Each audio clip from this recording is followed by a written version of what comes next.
Andreessen, you need to calm down, okay?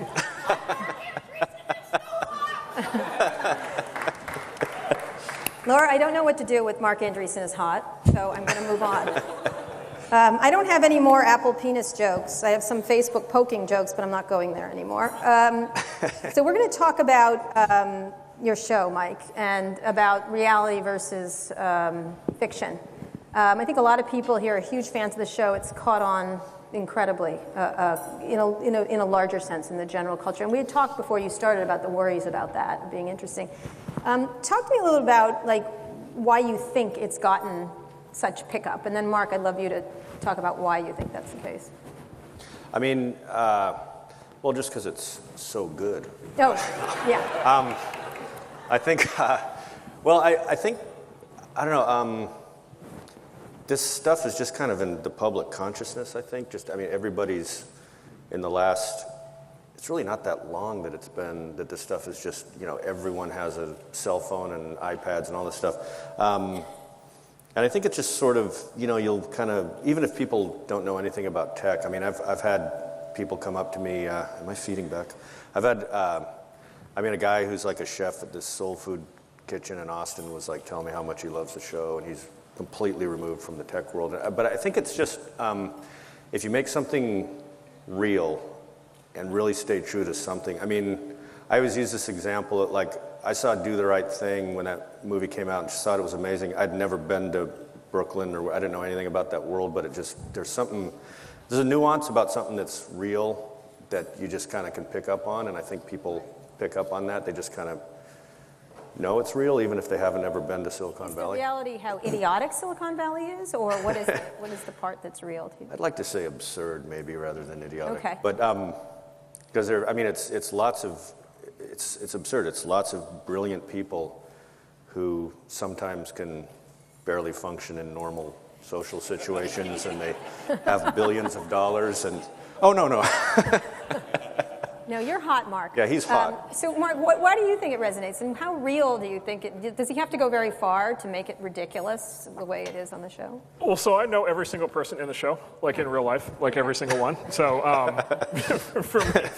for not the actors, the actual characters. So number one, I actually think it's really one of the great things about. I think every single individual thing in it is completely accurate. Like every line, every person, every event. It's just the way that the way I think of it is the way they're combined makes it absurd. But it is highly true to life in a lot of ways, and hopefully we'll talk more about that, because I think there's a deeper kind of meaning to that. The other thing is, it is fantastic, and at the risk of embarrassing Mike, Office Space was the movie that my generation grew up with, and Office Space to me, these are bookends. Like for me, like in my life and career, these are bookends. Like Office Space was like what you feared and dreaded, right? It was like the apotheosis of like, oh my God, I hope I don't end up like that. And then Silicon Valley is like, wow. For me, I love Silicon Valley. I think it's fantastic, and I think it's fantastic that it's so entertaining.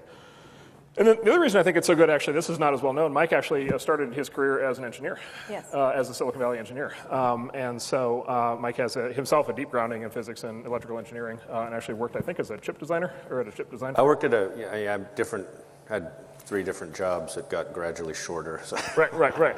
Ultimately, he decided to change careers, but he himself has a very deep grounding in the technology, and lived and worked in Silicon Valley, and so he actually, unlike a lot of people, Aaron Sorkin, he actually knows what he's talking about. You still can't get over that movie. I still can't get over that. I'll never get over that movie. I really enjoyed that movie. I'm sure you did. So when you talk about that, when you're talking about the degree of why it's popular, it is true, oddly. I was in LensCrafters, and someone said, you were on Silicon Valley, this lady who I would not imagine. Oh, really? And I said, those 37 seconds were golden, kind of thing. But it was fascinating, the kind of attention it gets, mostly because it's in pop culture. But when you're thinking about your plots, you too, now you've gone around to lots of people in Silicon Valley, you've taken notes about plots and things like that. You went to see Mark. Talk to me about what you guys talked about. Like, what was Mark apparently wants to be, all he wants to be is a screenwriter. What kind of ideas did you think of? We talked a lot about, as I recall, about just, okay, our guys starting this season, they've just had this big win at TechCrunch Disrupt. They got this algorithm that's going to be valuable, and just saying, what happens when a VC firm just wants to kiss your ass and get you in there and the different things that they do. And You want to know how Mark Andreessen kisses people's ass? yes, I have some experience with that. Yeah, okay. just the whole Sand Hill Road experience, going and pitching VCs and what it's like when you're hot versus when you're just more kind of desperately trying to get seed financing. Just things like that. He did. I remember we came out. I think you had maybe 2 ideas, and you said you had a third one that was amazing. And then we got to talking about stuff, and then you had to go, and we were all. The writers were going, was there an amazing idea that we didn't get to hear What from was him? it? So, Well, I'm holding it for my own screenplay. The Mark Andreessen story. We're all waiting for that. Yes. So actually, I'm a little hesitant. They told me I was supposed to go through this. I'm a little hesitant because I'm worried that I'm going to unintentionally blow something that's going to be in the next season. And so I have a new idea. oh, good. Okay, Should I pitch? let's hear Yes, it. please Yeah. do. Pitch Right on the now, fly? yeah. Okay, so one of the things that makes the show so amazing is the portrayal of the character Peter Gregory, which I think is going to be one of the great comedic performances of all time. And unfortunately, the actor who plays Peter Gregory passed away halfway through filming. Towards the end. Towards yeah, the end. The last 2 episodes. Was suffering from cancer and passed away. But the portrayal is absolute genius. And so my new idea I'll pitch live on stage and see if he buys it, and I can go get an agent if I have to represent me. You're probably here. Is imagine Peter Gregory. Maybe he knew that maybe Peter Gregory knew he was in health. Maybe he encoded himself into artificial intelligence. And so maybe Peter Gregory, venture capitalist, continues. What, as a robot? As Season computer 3. code running in the ether. I think you should stay a VC. And completely disembodied is able to infiltrate all the computer systems in Silicon Valley and knows everything. I think that was a movie with Johnny Depp that was a big failure. That movie did not do well. And then of course the dramatic conclusion would be the company, the startup is about to go out of business, and the self-driving car drives up by itself. The door opens and there's a big bag of money in the front. There we go. Was that? Yay. Okay. Maybe I'll stick to the day job. Is there going to be a Mark Andreessen character? Because you don't really see one in it yet. I don't know how I could get to play Mark Andreessen. I don't. Jason Statham. He's hot. Yeah. Well, I mean, actually, who knows? Maybe he'll be in it himself. Kara was in it. How do you? I did it because I'm just in desperate need of public relations. But how do you convince people to go in, and how do you decide which ones you want in there? You know what? It kind of came about. Actually, you hooked us up with a lot of the people, and I guess we met you through our TechCrunch connections, I guess. Yeah, it was pretty. I mean, we got Eric Schmidt from Google, and some other people without the show ever having been on the air. So, I think we're hoping to get some more.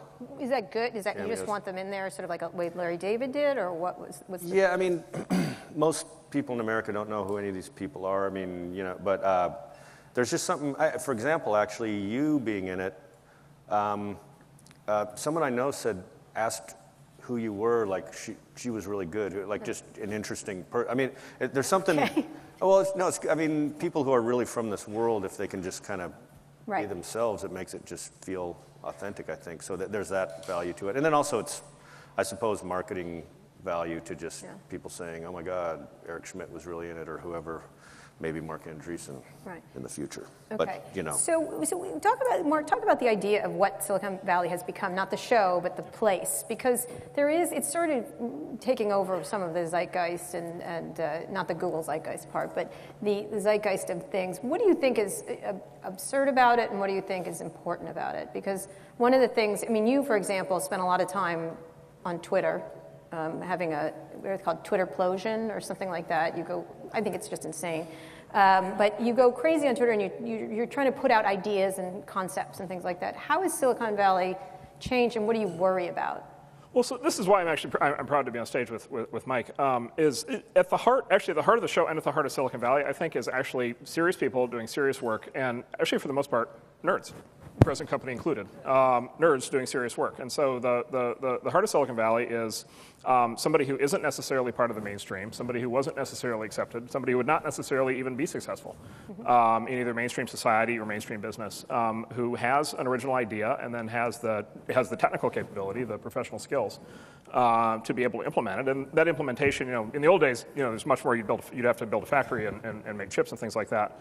These days, it's almost all somebody sitting down at a keyboard and a screen, almost always when they start by themselves or with 2 or 3 people, and starting with a clean sheet of paper and saying, boy, I have an idea for how I can make all the world's information searchable, or I have an idea how I can connect everybody in the world to be able to communicate, or I have an idea how I can have a giant global marketplace where people can buy and sell products for the first time. And then they literally write code, they hit enter, and it happens, right? And then they get other people to join them, right? And the tribe grows, and a culture forms, and a company forms, and then these things become big businesses. They become big cultural phenomena.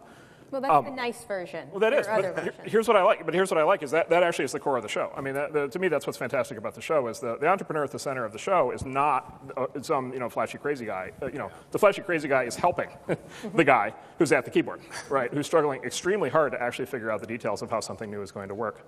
Now, along the way, you get all the other stuff, right? And so, and you do get, as we go through various cycles, you do get various levels of overenthusiasm, or you get various levels. Is that your new word? Yes, yeah, over slight minor overenthusiasm. You can't quite say bubble. Bubble.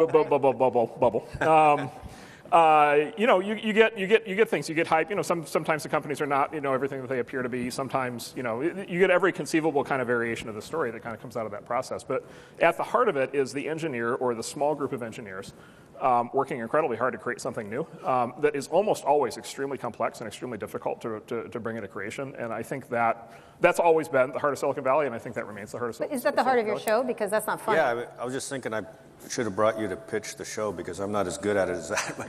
But it's true. I mean, there are these guys like our main character who are socially awkward and introverted, but they have something great, and it's that, I mean, it's when I was here, I'd say the barrier to entry was higher. Like to do a startup, it was more hardware oriented. You needed more money. You couldn't just. I mean, now Why did you leave? What was the?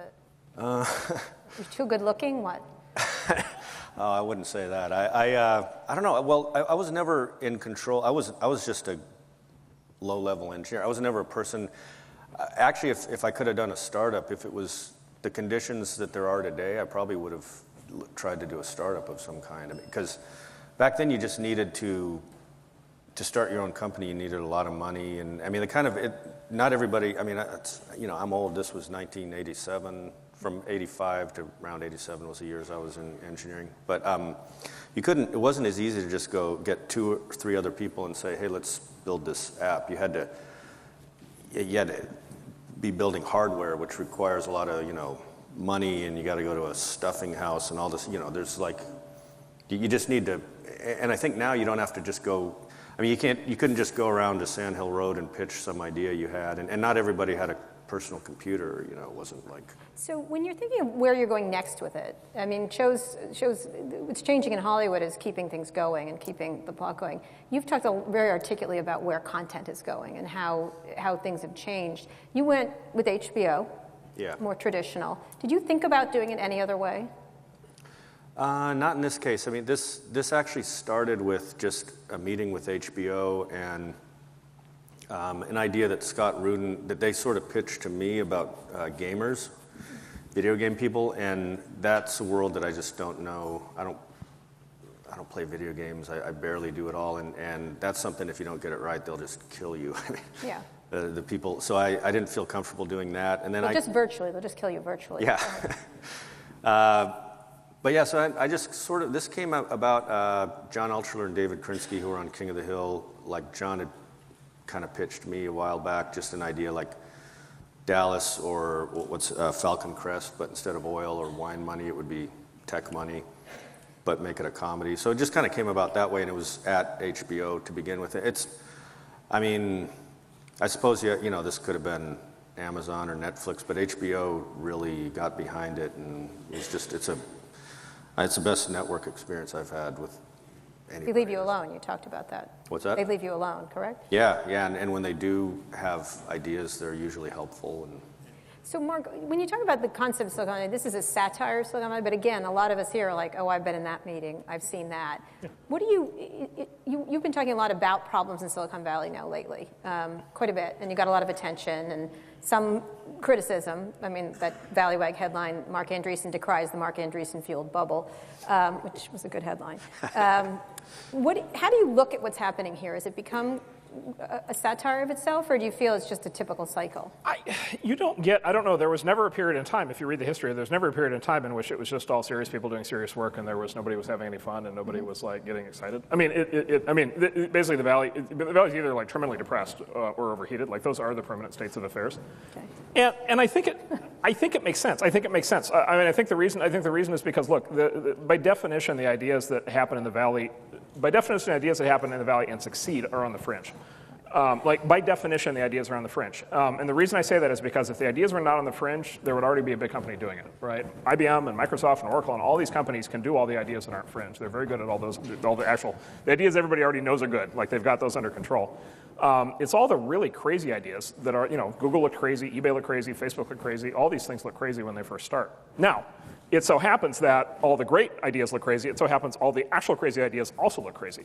The ratio is not 1-to-1, right? How many billion do you have under management? 5. Okay.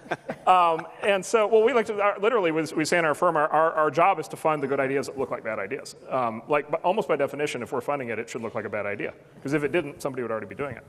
And so these are ideas that are on the fringe. The successful ones and the unsuccessful ones are on the fringe. And of course, ideas on the fringe attract people on the fringe, right? These are not people. The people in the startup community are not people who would otherwise be middle managers at large, 100-year-old companies. It's a different group of people with a different orientation in life. And so, do you think it's gone around the bend again into? I don't know. So I think some of the stuff is, like I said, I think some of the stuff's getting overheated. What I said a couple weeks ago was there is serious, to your point, serious money involved. And so we do stage money to these companies. In theory, we stage money in as these companies make progress and as they reduce risk. When everything goes too well, then people get sloppy. And when people get sloppy, they spend too much money, they hire too many people, and they create risk instead of reducing risk. And so I think that's happening, which is why I say it's overheated. But look, on the other side, the companies that are working incredibly well. I mean, the companies you cover, like the companies are working. I mean, Facebook's the case study. Like, Facebook was like ridiculed, not least occasionally by Kara. Yeah, 'cause you've never been wrong, Mark. I've never ever been wrong. No, I'm wrong. I'm wrong all the time. But Facebook was ridiculed every step of the way, including the idea that a 21-year-old college dropout with no experience, having not literally held a job before he started Facebook, could build this into a company. And everybody remembered, the Globe and all these companies from the 90s that had not worked, that looked very similar. And Facebook, 10 years later, is a $10 billion revenue company worth $200 billion, employing 10,000 people. Like, when they work really, really well. And so the whole process in the Valley is to basically go, be on the fringe, live on the fringe, work with the people on the fringe, be on the fringe ourselves, try to figure out who the very best people and the very best ideas are. Success rate for venture capital, maybe 50-50. It's not as bad as like 9 out of 10 fail, but it's maybe 50-50. So does this sort of new bubble, which I think people are talking about, give you more material? Is that going to be a theme in the next season? Well, we've been as we're writing, we just keep. I don't know. There's this feel of a bubble, I'm probably the least qualified person to talk about that sort of thing, but we keep thinking, okay, we're going to have to put a thing at the front of the show that says 9 months ago or something. Because, we come out in April and we're just kind of like, okay, if the bubble's going to burst, let it be next summer. Okay.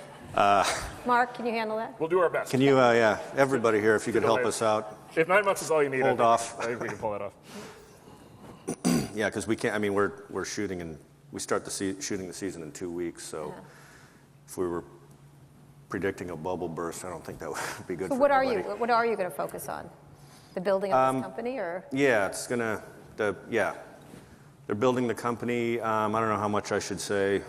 There's a lot of drama. It starts out with just, the Sand Hill Road getting Series A financing and just how that affects everybody, having to hire people. We're going to finally get some female characters in there. That would be nice. Yeah. Yeah.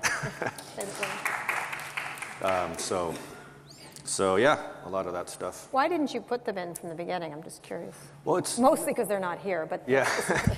Well, I know there are women in tech. My ex-wife worked in tech. It always just seemed like it was at least 80% male, and to me that was kind of something, we're satirizing this world. Why not make fun of that part of it? That there just aren't any girls around. early on when we were doing the pilot, we toured Google and we went into the room where there were all the programmers, and it's maybe one of the many rooms, but like it's maybe 60 people in there. I think I counted 2 women. So, you know, it was just when meeting incubators, you know, it was just kind of making fun of the world for that. And we did originally have some characters in that had come from LA that we played around with writing, and then just realized this first 8 episodes is just going to be about them going through their seed funding, Right. and you're just so focused. I mean, if you're trying to put in a love story in there somewhere, or, you know, I don't know, it's just the way it So, came about, but yeah, we're doing more with that this coming season. and you're going to poke holes in pomposity. And first, let me show the clip, which is one of our favorite clips of pomposity, which is great. Oh, okay. And by the way, I've seen this speech in real life. Which, What is Hooli? Excellent question. Hooli isn't just another high-tech company. Hooli isn't just about software. Hooli is about people. Hooli is about innovative technology that makes a difference, transforming the world as we know it, making the world a better place through minimal message-oriented transport layers. I firmly believe we can only achieve greatness if first we achieve goodness. nice clip. Okay, I have to know, who is the Hooli CEO? Who are you basing it on? I have an idea. I think Mark does too. I don't, No, come on. well, when we were just putting the show together, I mean, to me, there's sort of 2 kind of types of billionaires. There's the kind of Peter Thiel or Mark Zuckerberg. There's people who are kind of more introverted types, brilliant people.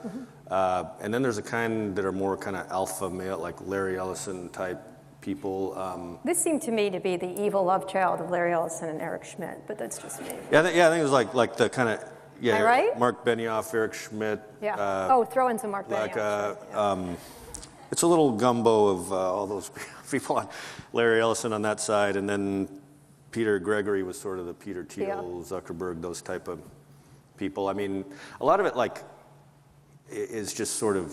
I always go back to people I knew in college, or especially for this, because I just knew when Chris Welch read for the Peter Gregory character, I was just like, that's a guy I knew in college, and I could easily have seen that guy becoming a Silicon Valley guy. So I don't know. It's not a one-to-one. This is based on this guy or that guy. It's just kind of pieces of.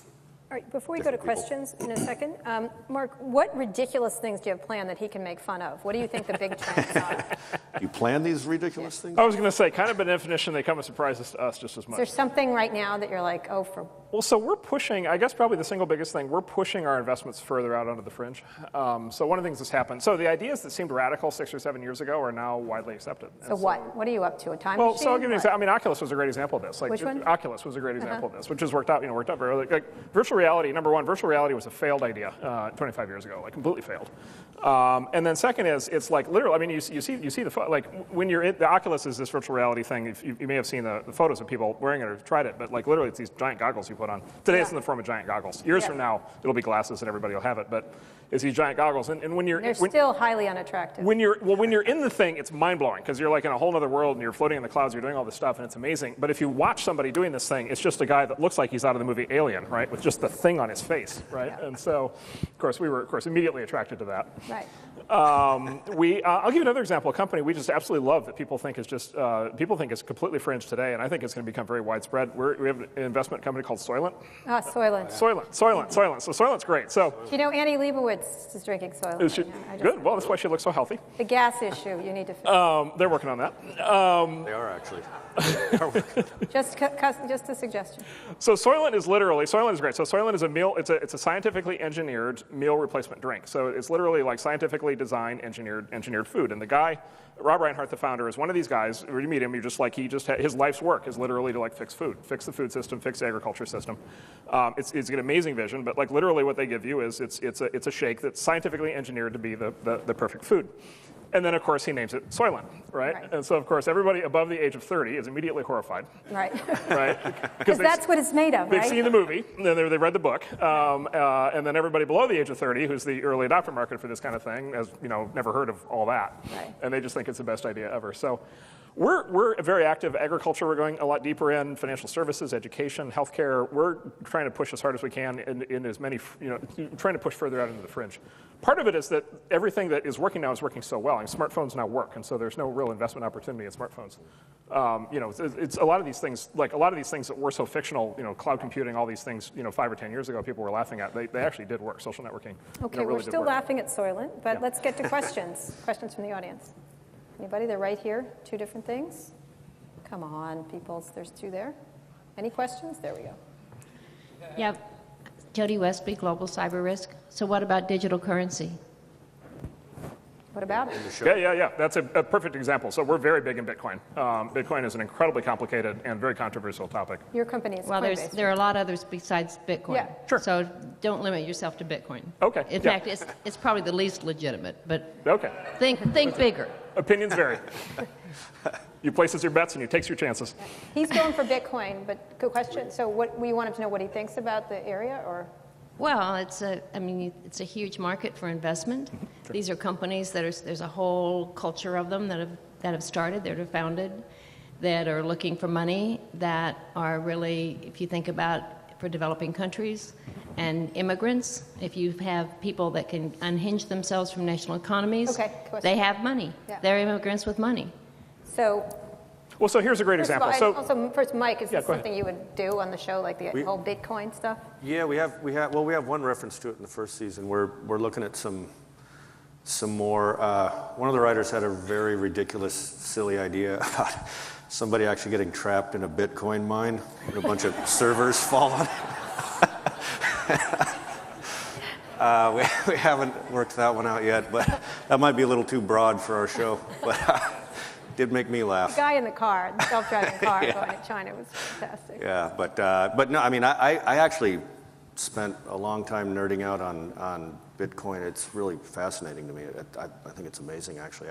I know there are others. Does anyone know what the others? Sure. Oh, well, okay, I'll ask you something. Go ahead, Mark. Well, so look, here's an example of fringe idea. So fringe idea, Bitcoin sounds like a fringe idea. It's fake money, right, made up by nerds. Like it's fake digital money made up by nerds, right? So what could be crazier than like taking real money and putting it into bits and calling it Bitcoin and thinking you're not just going to lose it all? So then, so that starts out sounding crazy. So then you dig into it a little bit more, and you discover this issue actually that the questioner brought up, which is this issue of there's this giant market for what's called remittance, which is a lot of people in low-income parts of the world actually travel to another country to work, and then they make as much money as they can as a maid or as a house cleaner or whatever, or in a factory, and then they send money back to their family. Their very poor family back in the country they came from, and fees on remittances run as high as 15%, right? And so think like you're working all day long as a maid, and you're making $2 an hour or whatever the local equivalent is, and then literally it costs you 15% to get the money back across the border. With Bitcoin, if you have a smartphone with a Bitcoin app, click 0 fees, right? So immediately your entire family is 15% richer, right? And so this is an idea. This is what I love about the Valley and love about this industry is these ideas rebound around, and then you find there is really something profound that can be done. Interesting. I still like the Bitcoin vault idea. Yeah, me too. Yeah. So what other, is there any more questions from the audience? Anybody else? Oh, right here. Hey, Kara. David Kenny. No. Hello.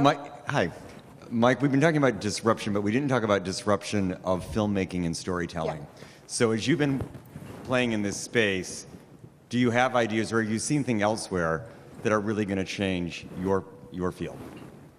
You mean just how you tell stories or How you tell stories, the means of production. Years ago, we all sat here and said digital natives are only going to watch Cats on YouTube. What's the role of professional filmmaking? I think you've proved that wrong. But is there a disruptive force on filmmaking and storytelling? Where is it? Really, where is it? I mean, you're in a more traditional setting. Yeah, do you imagine having been in this world more? Yeah, I mean, it's definitely. I mean, I mean, anybody knows that YouTube has changed just the way. I mean, it's all evolving right now. I feel like we're right in the middle of this thing that. I mean, I'm doing the traditional thing of a half-hour show, but I think whatever that next thing is hasn't happened yet. It's all just kind of sorting itself out right now. But I don't really have an answer. I just try to do funny stuff and tell stories and, do this kind of stuff satire we're doing, with Silicon Valley. Right now there's just a lot of options open to everybody that, when I was a youngster, part of the reason I probably didn't go into filmmaking right away is it just cost a lot of money. If you wanted to shoot something on film, that you had to have just the rig to be able to shoot sync sound was expensive. Now you can get a Canon 5D and shoot something that you can play at Sundance on a big screen and it looks amazing. So, yeah, I don't know. There's all kinds of people disrupting it. I'm just the old guy doing it the old way, I guess. But Mark, you're doing a lot of investment in content. You invest in BuzzFeed, a bunch of things, Business Insider. Why are you doing this? Yeah, well, so one is the market has just gotten so much larger. So we view it as sort of a consequence of the spread of the internet, right? So, and this is, again, part of the contrast between kind of the 90s and today and how we think about this stuff. So, right, in the 90s, the great internet bubble of the 1990s, you only ever had about 50 million people who were online. And then everybody was on a desktop PC, so they could only do it at night when they went home or at work when they were supposed to be working. And then they had very slow connections. And you remember trying to dial up carrier covered AOL for many years. You dial up, and if you could get through the busy signal, you could get on the internet and watch the pages load, really slowly. You fast forward 15, 20 years, we got 2 billion people online on its way to 5 billion. All of a sudden, the market for the people who can actually consume media has gone way up, right? And so, of every form, journalism and video and music and games, like these markets have exploded in size.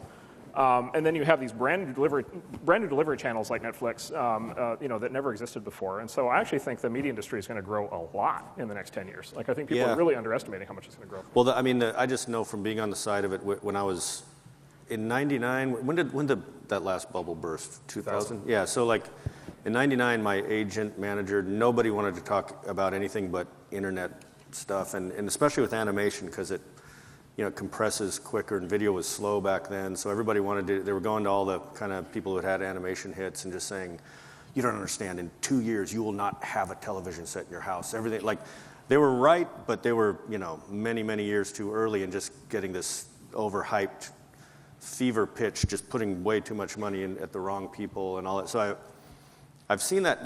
What's happening now, what makes me and obviously I don't know as much about this as you guys do, but I feel a little more confident that this bubble won't be as bad, at least for media, as that one was. Until it's good for your plot. Yeah. Okay, good.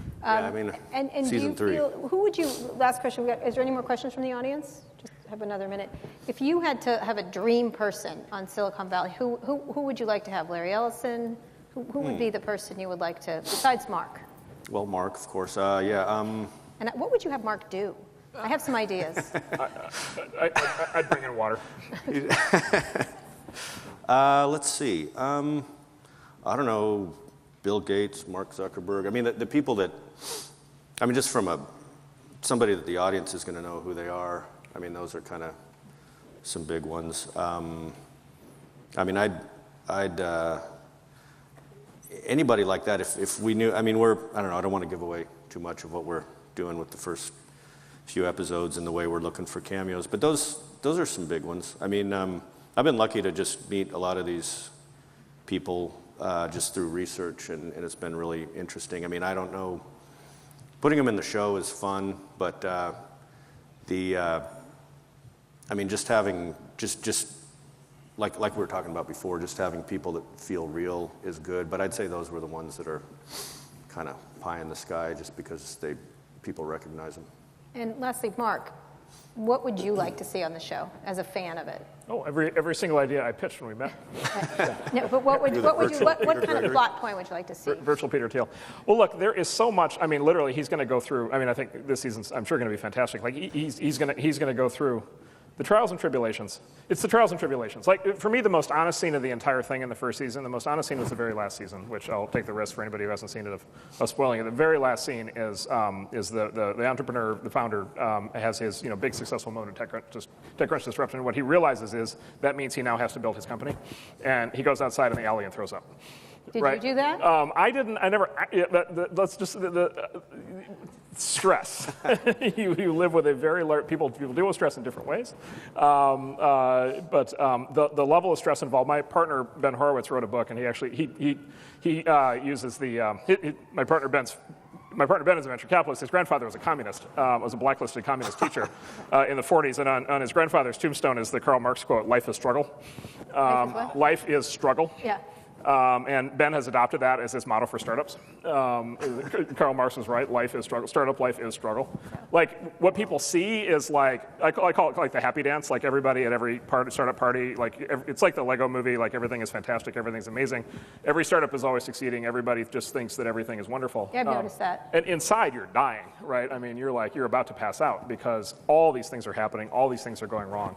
All the time. And so the struggle is a very big part of the entrepreneur's life, and at least so far the indications are the show is tracking that quite closely, and I bet it will continue. Great. And I think Well, the that's all I happy can say. dance, you have a plot point. Thank you very much, you guys. Thank you. Thanks.